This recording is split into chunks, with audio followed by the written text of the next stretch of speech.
এক সময় যে কথার আগে হাত তুলতো সে এখন গালি শুনলেও মুস্কি হাসি দেয়।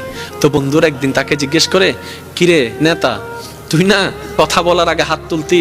তখন সে বলে, পাগল ছিলাম তখন তুলেছি, বুঝতে পেরেছি ওই জগতে কিছু নাই, আল্লাহর প্রেমের ধৈর্যের জগতে অনেক বড় নিয়ামত আছে। এত বড় বড় সফল ব্যক্তি যদি ছোটবেলায় লাথি খাইতে পারে, আপনি পারবেন না কেন? আর সবার কথা বাদ দেন, ও নবী, আপনি শুধু একবার বলতেন জিবরাইল উল্টাই দিত, আপনি বললেন না কেন? নবী রাহমাতুল লিল আলামিন বলে, পাওয়ার থাকার পরও যে পাওয়ার দেখায় না সে তো সত্যিকার পাওয়ারফুল ব্যক্তি। সুবহানাল্লাহ। যার হাসে কিছু নাইতে হবে, দেখ চিনস না এখন এর নাম জানোস না, আর বা ফোন চিনস না, যার তো নাইতে হবে। আর যার থেকে আছে, যার থেকে পাওয়ার আছে সে কি চুপ।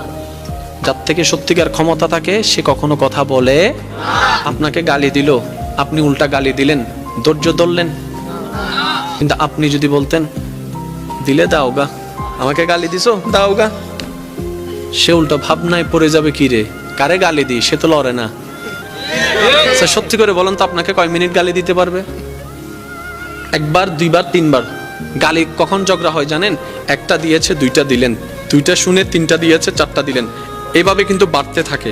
এবার সে আপনাকে একটা দিল, আপনি হাসলেন, সে দ্বিতীয়বার দিল, আপনি হাসলেন, সে তৃতীয়বার দিল, আপনি হাসলেন, শেষ পর্যন্ত সে নিজে লজ্জা পেয়ে ওখান থেকে চলে যাবে। চতুর্থ গালি আপনাকে দিতে পারবে না, সে যদি আকলওয়ালা হয়।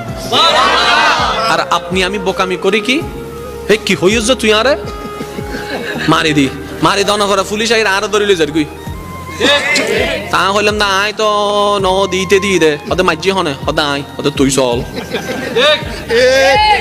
আমি কি বুঝাতে পারছি কথা? আফটার অল আমরা নিজেরাই নিজেদের ক্ষতি করছি। যদি আমরা ইসলামের ফর্মুলাগুলোকে একটু ঠান্ডা মাথায় মাথায় বসাইতে পারি, সফলতা আপনার কাছে, সফলতা আপনার কাছে। আপনি কি দরকার আপনার? আমি প্রায় সময় বলি, আজকেও বলছি, কি দরকার আপনার যেটা আপনার রবের কাছে নাই? এমন একটা জিনিস দেখান আপনার দরকার যেটা আপনার রবের কাছে নাই, আপনার রব দিতে পারে না। আপনি বলবেন যে না, এমন কোন আমার চাওয়া নাই যেটা আমার রব পূরণ করতে পারবে না, আমার সমস্ত চাওয়া আমার রব পূরণ করতে পারে। তাহলে এবার এই কথাটা শুনে নেন, যেহেতু আপনার চাওয়া সব রবেই পূরণ করতে পারে, আপনি রবের হয়ে যান না, রবের হয়ে যান না, রবের হয়ে যান না। কোরআনের ভাষায় বলতে গেলে সিবগাতাল্লাহ, আল্লাহর রঙে রঙিন হয়ে যান, আল্লাহর রঙে সেজে যান, আপনার কিছু কমতি হবে না। আপনি যদি পাহাড়ের গুহায় বন্দী হয়ে যান, জগৎ বলবে আমরা কেউ চিনি না তাকে, জগৎ বলবে খুঁজে পাচ্ছি না তাকে, আপনি বলবেন কাউকে পাচ্ছি না, রবে বলবে বান্দারে চিন্তা করিস না, লা তাখাফ, ভয় করিস না, ইন্নাল্লাহা মানা। সুবহানাল্লাহ। আপনার পক্ষ থেকে যেন কোনো অত্যাচার না হয়। বলেন, আপনার পক্ষ থেকে কোনো অত্যাচার? কেউ যদি আপনার ভাই কিংবা বোন যদি জায়গা পেয়ে থাকে, সম্পদ পেয়ে থাকে, দিয়ে দেন, কারণ 1 ইঞ্চি জায়গা দিয়ে কিচ্ছু হবে না। ঠিক ঠিক। আল্লাহর ওয়াস্তে একটু বুঝেন, 1 ইঞ্চি জায়গা দিয়ে কিচ্ছু হয় নাই, কিচ্ছু হবেও না, কিন্তু হাসরে গেলে অনেক কিছু হয়ে যাবে ভাই।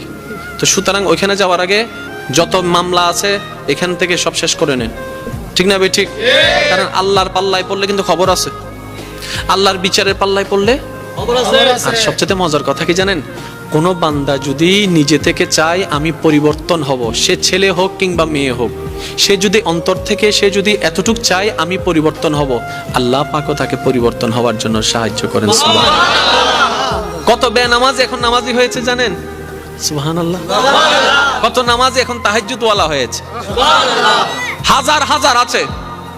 এক সময় নেশা করতো এমন ছেলে, এখন 5 ওয়াক্ত নামাজি হয়েছে এমনও আছে। সুইসাইড করতে গিয়ে ফেরত এসেছে।